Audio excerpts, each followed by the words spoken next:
নতুন সরকারের প্রথম বাজেট 1 লক্ষ শূন্য পদের কথা কিন্তু এখানে বলা হয়েছে। স্যার নোটিফিকেশন কবে বেরোবে? ওয়েস্ট বেঙ্গল গভর্নমেন্টের চাকরির পরীক্ষা, তাতে কি রিক্রুটমেন্ট ফ্রেশলি ভাবে কতটা হবে? এজ রিল্যাক্সেশনের কথা বলা হয়েছে, সেখানে কি কোনো ছাড় পাওয়া যেতে পারে, বা এজ রিল্যাক্সেশন কিভাবে রয়েছে, এবং মহিলাদের জন্য সত্যিই কোনো সংরক্ষণ আছে কিনা?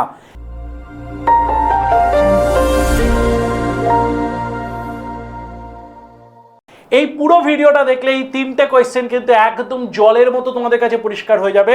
তাই ভিডিওটা প্রথম থেকে লাস্ট অবধি দেখবে, এবং শেষে আমি কিছু জিনিস তোমাদের জন্য রাখবো, কিছু কোয়ারিজ তোমাদের জন্য রাখবো, যে কোয়ারিজগুলো কিন্তু অবশ্যই কমেন্টে তোমাদের জানাতে হবে, এবং তোমাদের সামনে যা যা পরীক্ষা থাকবে সেই অনুযায়ী একটা প্ল্যানিং আমরা খুব সুন্দরভাবে এই ভিডিওতে কিন্তু তোমাদের সঙ্গে শেয়ার করব। তো দেরি না করে প্রথম আমরা দেখে নিই কী রয়েছে। তো প্রথম আমাদের কাছে কোয়েশ্চেন ছিল যে কতগুলো চাকরির পরীক্ষা বা কতটা ভ্যাকান্সি গভর্নমেন্ট পেশ করতে পারে আমাদের সামনে। তো আমরা দেখতে পাচ্ছি যে বাজেটে অলরেডি তোমাদের কাছে ক্লিয়ার হয়ে গেছে 1 লাখ কিন্তু টোটাল ভ্যাকান্সি কিন্তু এখনো আমাদের সামনে রয়েছে। 1 লাখ ভ্যাকান্সি রয়েছে, সঙ্গে আর একটা জিনিস রয়েছে, এখানে বলা হয়েছে 36 করোড়, ঠিক আছে, অ্যালোকেশন ডাইরেক্ট ক্যাশ ট্রান্সপারেন্সি হবে, যেটা সম্বন্ধে আমার বলার কিছু নেই। তো এটা আমি পরবর্তীতে দেখব। আমাদের যেটা দরকার সেটা হচ্ছে 1 লাখ ভ্যাকান্সি, হ্যাঁ কি না? তো এবার দেখি আমাদের দ্বিতীয় প্রশ্ন কি ছিল স্যার? দ্বিতীয় প্রশ্ন ছিল এটা যে চাকরির পরীক্ষা গভর্নমেন্টের, ওয়েস্ট বেঙ্গল গভর্নমেন্টের আন্ডারে সত্যি রিক্রুটমেন্ট আমরা ফ্রেশলি কী করে এগোতে পারি, বা ফ্রেশলি রিক্রুটমেন্ট আমরা আশা করতে পারি কি না। প্রথম দেখো কি রয়েছে, করাপশন ফ্রি। এখানে কিন্তু উনি কোটেড লাইন বলছি আমি, কার? দাশগুপ্ত বাবুর। তো কোটেড লাইন আমি বলছি, কি লেখা রয়েছে? Building A corruption free administrative structure is a concentration of our vision. তো এখানে বলেই দিচ্ছে যে আমাদের মূল লক্ষ্য হচ্ছে কি, করাপশন ফ্রি অ্যাডমিনিস্ট্রেশন তৈরি করতে, এবং পিপল ট্রাস্ট, মানুষের যে বিশ্বাস, সেই বিশ্বাস, গভর্নমেন্টের ওপর যে বিশ্বাস মানুষের, সেটা যাতে ফিরিয়ে আনা যায়, সেই বিষয়ে কিন্তু মূল লক্ষ্য রয়েছে গভর্নমেন্টের কাছে। এমনটাই বাজেটের মাধ্যমে তারা কিন্তু প্রকাশ করেছে আমাদের সামনে। এখানেও আর একটা জিনিস দেখতে পাচ্ছ, 1 লাখ গভর্নমেন্ট জবস মোটামুটি অ্যানাউন্সমেন্ট হয়েছে। এর সঙ্গে সঙ্গে আমরা আরেকটুখানি দেখব, আচ্ছা ডিএ নিয়ে যাদের কনসার্ন ছিল সেখানেও কিন্তু কিছু বাড়তি দেখা গেছে, মানে বাড়ানো হয়েছে। এরপর দেখে নাও আমাদের 3 নম্বর প্রশ্ন, ওমেনদের জন্য বা যে রিল্যাক্সেশনের কথা গভর্নমেন্ট বলেছিলেন, সেই রিল্যাক্সেশন আমরা পাবো কি পাবো না, বা কতটা পেতে পারি, সেই সম্বন্ধে আমি আসছি। তার আগে আর একটা জিনিস, খুব গুরুত্বপূর্ণ জিনিস, দাশগুপ্তবাবু যেটা আমাদের সামনে প্রকাশ করেছে, সেটা কি? 33% reservation, 33% job would be reserve for ওমেনদের জন্য 33% জব রিজার্ভের কথাও কিন্তু এখানে বলা হয়েছে। ক্লিয়ার? এর সঙ্গে সঙ্গে এইটা মূল বিষয়, আপার এজ লিমিট দেখতে পাচ্ছ তোমরা। আপার এজ লিমিট সম্বন্ধে কি বলা হয়েছে? রিল্যাক্সড অফ বাই 5 ইয়ার্স, 5 বছরের রিল্যাক্সেশন দেওয়া হয়েছে, এবং তার থেকেও গুরুত্বপূর্ণ, এই রিল্যাক্সেশন কন্টিনিউ থাকবে ফর দ্য নেক্সট 2 ইয়ার, মানে পরবর্তী 2 বছরের জন্য এই রিল্যাক্সেশন কিন্তু থাকবে। তাই বারবার একটা কথা বলছি, যদি এখন না হয় কখনোই কিন্তু হবে না। তো এজ রিল্যাক্সেশনটাকে কাজে লাগাও। এটা ভেবে সময় নষ্ট করো না যে প্রিভিয়াসলি তোমার সঙ্গে কি হয়েছে, সেটা না ভেবে সামনে কি করে আমরা এগোতে পারি, সেই বিষয়ে কিন্তু আমাদের মনোনিবেশ করা উচিত। ঠিক আছে? ক্রিয়েটিভ অপরচুনিটি ফর এমপ্লয়মেন্ট, কিসে? দেখো, মেনটেন ব্যালেন্স, ঠিক আছে? তো সেই কারণে বলছি যে গভর্নমেন্ট কিন্তু প্রচণ্ডভাবে উদ্গ্রীব আমাদেরকে, মানে গভর্নমেন্টের যে পদগুলো রয়েছে সরকারি চাকরি পরীক্ষা ফ্রেশলি এবং খুব তাড়াতাড়ি নেওয়ার জন্য। তো এর জন্য আমাদের কি করতে হবে আমরা আসবো। দেখো, প্রথমেই বলে দিয়েছি আমি, প্রায় 1 লাখ হচ্ছে তোমার নতুন চাকরির কথা অ্যানাউন্স করা হয়েছে। কিছু প্রশাসনিক খাতে, পুলিশের পরিকাঠামো উন্নয়ন, বড় বিনিয়োগের জন্য, এছাড়া কর্মসংস্থানে ফোকাস। তার সঙ্গে রয়েছে কি? প্রথম পূর্ণাঙ্গ বাজেট, আমাদের নির্বাচনের পরবর্তী প্রথম পূর্ণাঙ্গ বাজেট, যেটা আমি তোমাদের সঙ্গে অবশ্যই বলেছি, এবং এটা তোমাদের কাছে সবারই মোটামুটি ক্লিয়ার। ঠিক আছে?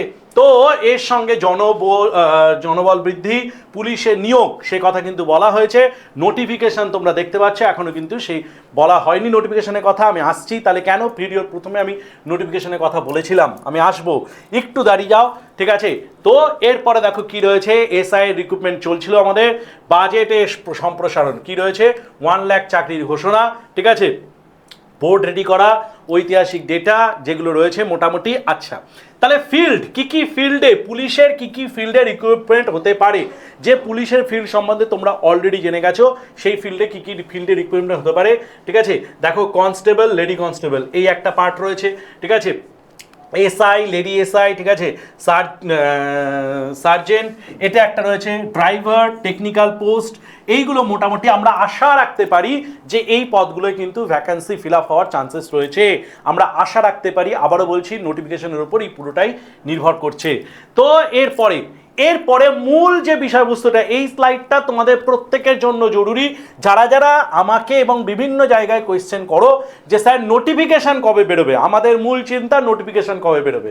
দেখো আমাদের ক্ষেত্রে কি সমস্যাটা হয় একটু ভালো করে দেখো, আমি এই স্লাইডটা খুব সুন্দর করে ব্যাখ্যা করে দিচ্ছি, যাতে নোটিফিকেশনের চিন্তাটা আমাদের মাথার থেকে দূর হয়ে চাকরি কি করে পেতে পারি সেইটা যাতে ক্লিয়ার থাকে।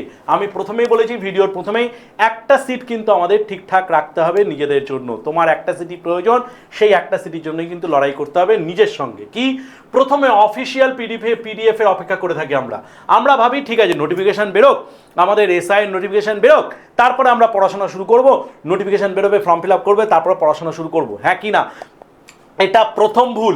দ্বিতীয় পদক্ষেপ, ঠিক আছে, বিজ্ঞপ্তি প্রকাশের পর মাত্র 2 মাস কিন্তু সময় পাওয়া যায়, 2 থেকে 3 মাস। ঠিক আছে, এখন যা পরিস্থিতি, গভর্নমেন্ট যে পরিস্থিতির মধ্যে রয়েছে, বিজ্ঞপ্তি প্রকাশে দেরি যদি হয়ও, রিক্রুটমেন্টে কিন্তু দেরি আশা করা যায় হবে না।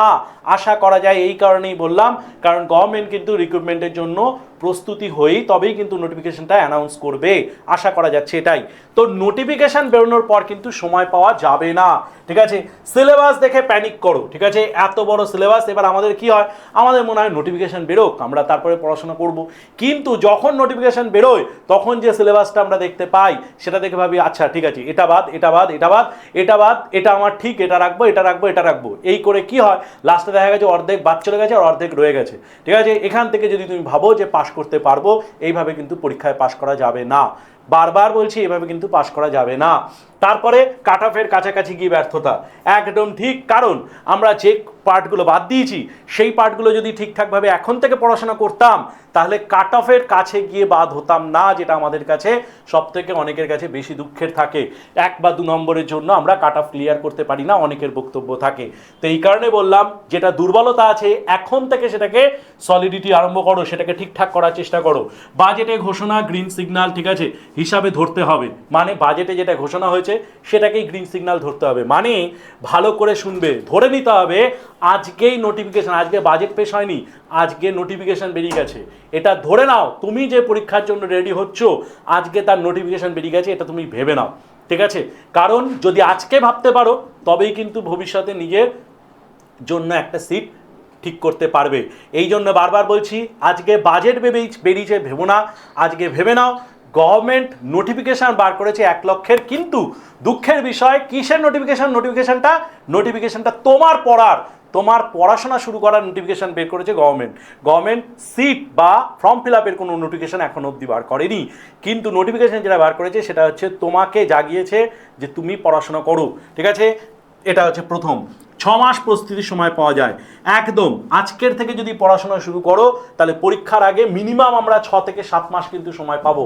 সে যে পরীক্ষায় তুমি দাও না কেন, আইসিডিএস বা পুলিশ বা মিসলেনিয়াস, যে পরীক্ষায় দাও না কেন, আমরা ধরে নিতে পারি মিসলেনিয়াসের যেহেতু ফর্ম ফিল আপ হয়ে গেছে, মিসলেনিয়াসটা বলছি না, বাদ বাকি যেগুলো নোটিফিকেশন বেরোয়নি সেগুলোর ক্ষেত্রে আমি বলছি মিনিমাম 6 মাস কিন্তু আমরা সময় পাবো। তাহলে তুমি ভাবো, তুমি 2 মাস পড়াশোনা করতে চাও নাকি 6 মাস পড়াশোনা করতে চাও, এটা নিজেকে ঠিক করতে হবে। ক্লিয়ার? সিলেবাসের দক্ষতা অর্জন করো। ঠিক আছে, যা যা সিলেবাস রয়েছে সেই অনুযায়ী পড়াশোনা করো, সিলেকশন নিশ্চিত করো।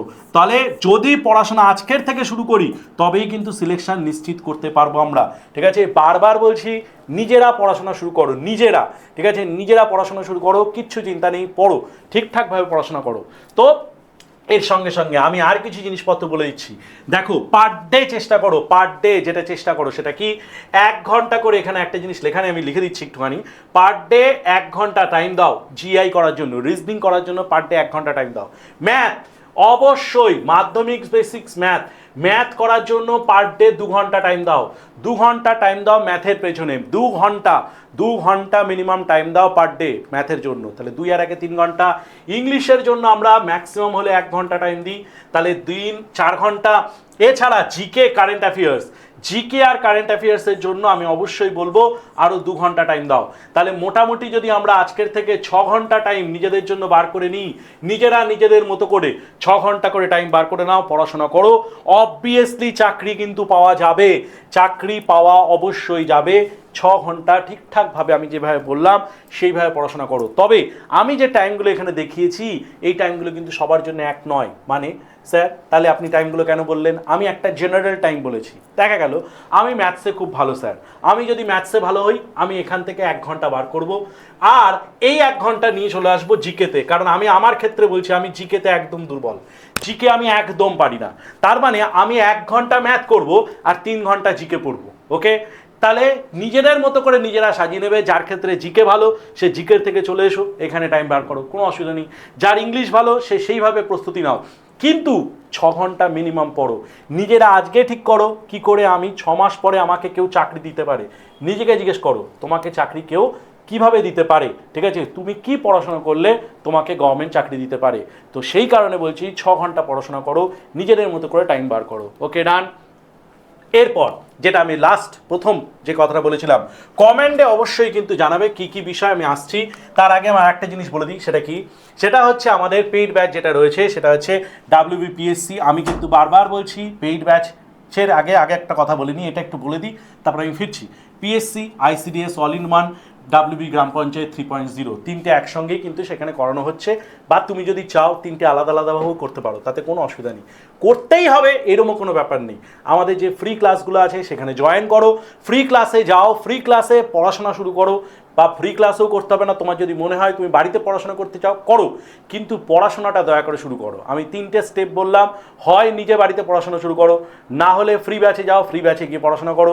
যদি মনে হয় যে না আমি ফ্রি ব্যাচে পাচ্ছি না, আমার ইনিশিয়াল স্টেজ থেকে শুরু করা উচিত, তাহলে অবভিয়াসলি এখানে চলে এসো, এই ব্যাচেও আসতে পারো, বা এগুলো সেগমেন্ট আলাদা আলাদা করেও কিন্তু আমাদের ব্যাচ রয়েছে, সেখানে ভিজিট করো, সেখানে ফ্রি ব্যাচগুলো দেখো, বা পেইড ব্যাচে আসো, কোনো অসুবিধা নেই। এছাড়া পুলিশের ফাউন্ডেশন ব্যাচ চলছে, একদম 0 লেভেল থেকে সুন্দরভাবে তোমাদেরকে তার জন্য রেডি করা হচ্ছে, রেডি হও, ঠিক আছে।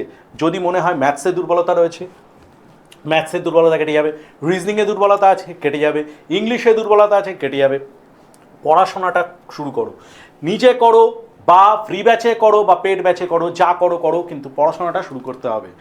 আর এছাড়া এই যে ফ্রি ব্যাচের কথা আমি যেটা বললাম, ফ্রি ব্যাচে চলে যাও, ফ্রি ব্যাচে গেলে অবশ্যই সবটা জানতে পারবে। এছাড়া আমাদের এই অ্যাপটা ডাউনলোড করে নাও, এই অ্যাপটা ডাউনলোড করলেই, ঠিক আছে, BSCI যে অ্যাপ ডিজিটাল লার্নিং অ্যাপটা রয়েছে সেখানে পেইড কোর্স রয়েছে, পেইড কোর্সে আগে যেও না, বারবার বলছি, যে ফ্রি কোর্সগুলো আছে সেখান থেকে পড়ো, বাড়িতে পড়ো, ফ্রি কোর্সে পড়ো। তারপরে যদি তোমার মনে হয় যে হ্যাঁ আমার একদম গোড়া থেকে সব কিছু ঠিক করা দরকার, আমি অনেক দিন পড়াশোনার সঙ্গে ডিটাচ, বা পড়াশোনা ঠিকঠাক করে আমি পরীক্ষা দিতে চাই, তাহলে পেইড ব্যাচে চলে এসো, কোনো অসুবিধা নেই, ঠিক আছে, কিন্তু পড়াশোনাটা মাস্ট বি করতে হবে।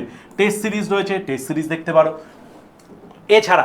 এছাড়া আমাদের এখানে কি রয়েছে, PYQ রয়েছে, previous year question paper, official syllabus রয়েছে, এই সমস্ত কিছু রয়েছে, মান্থলি ম্যাগাজিন রয়েছে, ওখানে গেলেই সমস্তটা দেখতে পেয়ে যাবে। এর সঙ্গে সঙ্গে আবারও বলছি, যেটা আমাদের কমেন্টে আমি করতে বলেছিলাম, যে পেজটা আমি ছেড়ে গেছিলাম, কি কমেন্টে অবশ্যই লিখবে WBP পুলিশ 2026। কেন লিখবে? কারণ এটার পরে তোমরা যেটা চাও, এক্সপেক্টেড ভ্যাকেন্সি, ঠিক আছে, এক্সাম ডেট, ঠিক আছে, কবে, আমি এগুলো, এই যে বিষয়গুলো রয়েছে, বা কমপ্লিট সিলেবাস কি রয়েছে, 90 ডেজ মাস্টার প্ল্যান কি রয়েছে, কিভাবে আমি 90 দিন পড়াশোনা করা উচিত, কিভাবে আমরা সামনের দিকে এগোতে পারি, এই সব বিষয়ে যদি যা জানতে চাও অবশ্যই কমেন্টে লিখবে। এছাড়া যাদের মনে হচ্ছে যে স্যার আমি এই বিষয়ে ডিটেলসে বা কিছু কোয়ারিজ রয়েছে কারোর, ঠিক আছে, এই বিষয়ে যদি কারোর কোনো কোয়ারিজ থাকে, অবশ্যই আমি একটি নাম্বার বলছি, এই নাম্বারে কল করলে অবশ্যই তোমাদের কোয়ারিজগুলো ক্লিয়ার করে দেওয়া হবে। তাই বারবার বলছি, ভালো করে পড়াশোনা করো। 7890118123 7890118123 এই নাম্বারে কল করলে কিন্তু তোমাদের যা যা কোয়ারিজ আছে সেগুলো কিন্তু তোমাদেরকে মিটিয়ে দেওয়া হবে। তাই অবশ্যই কল করো, যদি কিছু জিজ্ঞাসা থাকে অবশ্যই সেটা ক্লিয়ার করে দেওয়া হবে। এর সঙ্গে সঙ্গে আরও যেটা রয়েছে সেটা আমাদের যে চ্যানেলগুলো রয়েছে অফিসিয়াল ইউটিউব চ্যানেল, সেখানে গিয়েও পড়াশোনা করো। যা মনে হচ্ছে পুলিশ ডিফেন্সে পড়াশোনা করতে যাও, চলে এসো চ্যানেলে, যত ইচ্ছা পড়াশোনা করো, কেউ আটকাবে না, কেউ আটকাবে না, যত ইচ্ছা পড়াশোনা করো। আমি সোমবার 7টার সময় এখানে চলে আসি, আমার সঙ্গে ক্লাস করো, কোনো অসুবিধা নেই, ঠিক আছে। কম্পারেটিভ এক্সামের যে চ্যানেলটা রয়েছে সেখানে চলে এসো, কম্পারেটিভ এক্সাম সম্বন্ধে সমস্ত কিছু জানতে পারবে। টিচিং এডুকেশন সম্বন্ধে যা যা জানা চলে এসে এই চ্যানেলে সব কিছু দেখতে পাবে। এসএসসি রেল সংক্রান্ত যা যা বিষয় সেটা এখানে পেয়ে যাবে, এছাড়া ব্যাংকিং সংক্রান্ত যা যা বিষয় এই চ্যানেলে পেয়ে যাবে। তো চ্যানেলগুলো দেখে রেখো। যারা যারা পড়াশোনা বাড়িতে করছো, প্র্যাকটিস করতে চাও, চলে এসো, নিজের ইচ্ছা মতো যে চ্যানেলে আসবে প্র্যাকটিস করো, কোনো আপত্তি নেই, কিন্তু পড়াশোনাটা করো। ভিডিওটা যদি ভালো লাগে অবশ্যই লাইক করো, শেয়ার করো, আর কমেন্টে যা লিখতে বলেছি সেটা কিন্তু অবশ্যই লিখো, ঠিক আছে। জয় হিন্দ, বন্দে মাতারম।